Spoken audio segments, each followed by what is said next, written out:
Welcome, everyone, to English Podcast with Jane, your little corner for learning English through real-life conversation. I'm Jane. And I'm David. Okay, I was literally having this exact conversation with a friend last week. He said, David, I've been studying English for 3 years and I still feel stuck. What am I doing wrong? And I didn't know what to say to him. So this episode is actually for him. And I think a lot of people listening right now feel the same way. They study, they try, but something feels stuck. Like they're running, but not moving forward. And today I want to talk about why that happens and what to actually do about it. Because I have a feeling the answer is not study more. Because my friend studies a lot.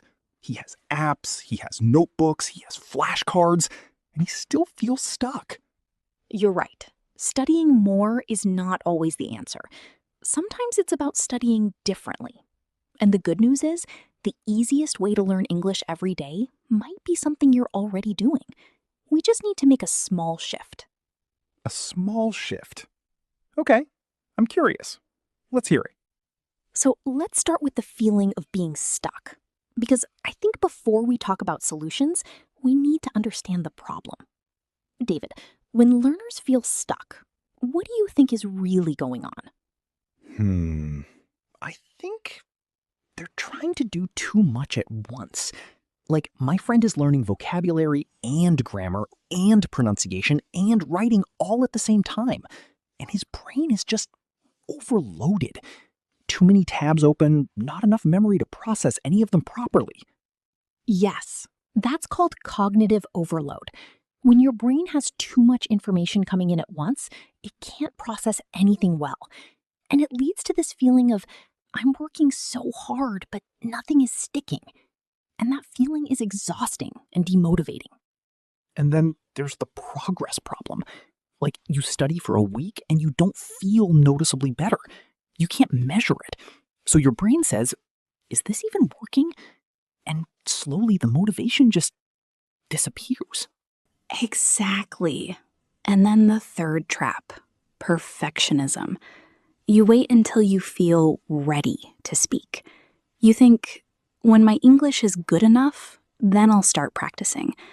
But that moment never comes. And so you never speak. And because you never speak, you never improve. The perfectionism loop. Wait to be ready, never speak, never improve, still waiting to be ready. I know this loop very personally. I did this for a long time. It's a very comfortable trap. You feel like you're preparing, but actually you're just avoiding. And here is the key insight I want everyone to hear. If you feel stuck, it is not because you are bad at English. It is because you are stuck in the wrong learning loop. And changing the loop changes everything. You don't need more ability, you need a different system. A different system. Okay, so what is the right loop? What should we be doing instead? The shift starts with something simple, connecting English to things you already love. Because right now, most learners treat English as a subject, like maths or history, something you have to study at a desk with a book. But English is a tool, and tools work best when you use them for something real. So instead of studying English, use English to do something, to find something out, to enjoy something. Like, use it as the vehicle, not the destination. Perfectly said. And this connects to the difference between passive and active learning. Passive is when English is in the background. You listen while you cook, you half watch a show, you scroll. And it's not bad, but it's slow. Your brain is not really engaged. I do passive English all day. English podcasts while I work, English music while I clean, and I feel like I'm doing something useful. But honestly, my brain is on autopilot. It's hearing, but not processing. Like, my screen is on, but my phone is sleeping. Exactly that. Active learning is when you are fully present. You hear something, you pause, you repeat it, you think about it. Your brain is switched on, and the difference in how much you actually learn is enormous. 10 minutes of active learning beats 2 hours of passive listening. Okay. So how do we make it active without it feeling like hard work? Because I think the reason people go passive is it's easier. Active feels like effort, and effort is tiring. And this is where your interests come in. Because when you are watching something you genuinely love, a cooking video, a travel vlog, a gaming channel, a fitness tutorial, your brain is already engaged. You are already active. You are already paying attention.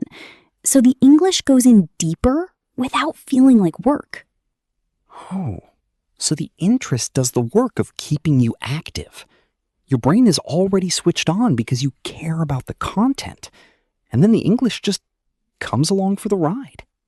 Yes, and I have seen this work so many times with students. I had a student in Spain who loved cooking. She started watching recipe videos in English, just for fun. And after 2 months, her English improved more than in the whole year before. Because she was engaged. She cared. She watched the same video 10 times because she wanted to make the dish perfectly. 10 times. And each time she was absorbing more English without even trying, because her brain was focused on the cooking, and the English was just part of the experience. That's beautiful, honestly. And the same works for anything. If you love travel, watch travel vlogs. Listen to how people describe places. Repeat the phrases you hear. The streets are so narrow. This market is incredible. You're learning travel vocabulary and speaking practice at the same time.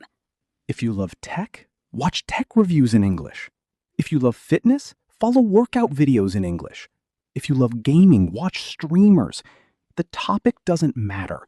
What matters is that you care about it, because caring keeps you watching, and watching keeps you learning. Exactly. And then you add the active layer. Don't just watch. Pause and repeat useful sentences out loud. React to what you see. Oh, that looks amazing. Wait, I want to try that. I didn't know that. Just saying it out loud, even alone, is speaking practice. So you go from passive watcher to active participant, even by yourself. You're not just receiving the English, you're producing it. And that's what trains the mouth. That's what moves language from understanding to speaking. Yes, and here is the beautiful thing about this approach. You forget you are studying. When you are watching something you love, in the middle of a really interesting part, you are not thinking, I am learning English right now. You are just living, and English is part of that life. That's the goal, isn't it? Not to study English, to live in English. To use it like a normal part of your day, the way you use your phone or your coffee machine. It's just there. It's just part of how you move through the world. And the system to get there is actually very simple. Just 15 minutes a day. Pick one piece of content you enjoy. Watch or listen actively. Repeat a few sentences out loud. That's it. That's the whole plan. 15 minutes. Not 2 hours of grammar drills, not 100 flashcards. Just 15 minutes of something you actually want to watch. But you do it with full attention and you repeat a few things out loud. And you do that every day. Every day. And this is the key. Not perfectly, but consistently. Some days you'll do 20 minutes and feel great. Some days you'll do 8 minutes on the bus. Both count, because the goal is not a perfect session. The goal is to keep the habit alive. A system you won't quit beats a perfect plan you'll abandon. Because a plan that exists in your head and never gets started is completely useless. But 15 minutes every day, even imperfectly, that adds up to something real, something you can feel. And one day, maybe after a few weeks, maybe after a few months, you'll notice something. You'll watch a video in English and understand almost everything without trying. Or you'll say a sentence and it will just come out. Natural, easy, without thinking. And you'll realize it worked. Slowly, quietly, but it worked. Okay, and now word of the day. 5 words from today's episode at A2 to B1 level. These are words about learning, motivation, and building good habits. 5 words. And I feel like today's words are going to be useful far beyond English learning. They apply to life in general. Let's hear them. Word number 1, motivated. If you are motivated, you have a strong reason or desire to do something. You want to do it, and you feel energy to start. For example, I feel much more motivated to practice English when I watch videos about things I actually enjoy. Motivated. Not forced, not guilty, actually wanting to do it. That's the feeling we're all looking for, and connecting English to your interests is the shortcut to it. Word number 2, passive. If you are passive, you receive or watch something without actively doing anything. You are there, but you are not really engaged. For example, listening to English in the background while you cook is passive. You hear it, but your brain is not really processing it. Passive. The comfort zone of learning. Nice and easy, but not very effective. I live here. I'm working on moving out. Word number 3, engage. To engage with something means to give it your full attention and get involved with it. Really think about it, respond to it, care about it. For example, when I watch a video about something I love, I engage much more. I pause it, I repeat phrases, I react out loud. Engage. Full attention. Brain switched on. The opposite of passive. This is the word that separates slow learners from fast learners, honestly. Word number 4, consistent. If you are consistent, you do something regularly, again and again, without stopping, even when it's hard or boring. For example, I'm not perfect every day, but I try to be consistent. 15 minutes of English every day, no matter what. Consistent. Not brilliant, not perfect, just always there. Showing up every day even when the session is small or messy. That's the real secret to everything, not just English. And word number 5, natural. Something natural happens easily and without forcing. It feels right. It doesn't take extra effort. For example, after a few months of daily practice, speaking English started to feel more natural. The words came faster, and I didn't have to think so hard. Natural. That's the destination. The place where English stops feeling like a foreign language and just feels like a language you live in. I want to get there. You will. And the way to get there is exactly what we talked about today. Pick something you love, watch it in English, repeat a few sentences, do it for 15 minutes, come back tomorrow. That's the whole plan. Simple enough that you won't quit. And that's the whole point. We'll catch you in the next one. And keep watching, keep repeating, keep going. Thank you so much for listening. This is your little corner for learning English through real-life conversation. See you in the next episode.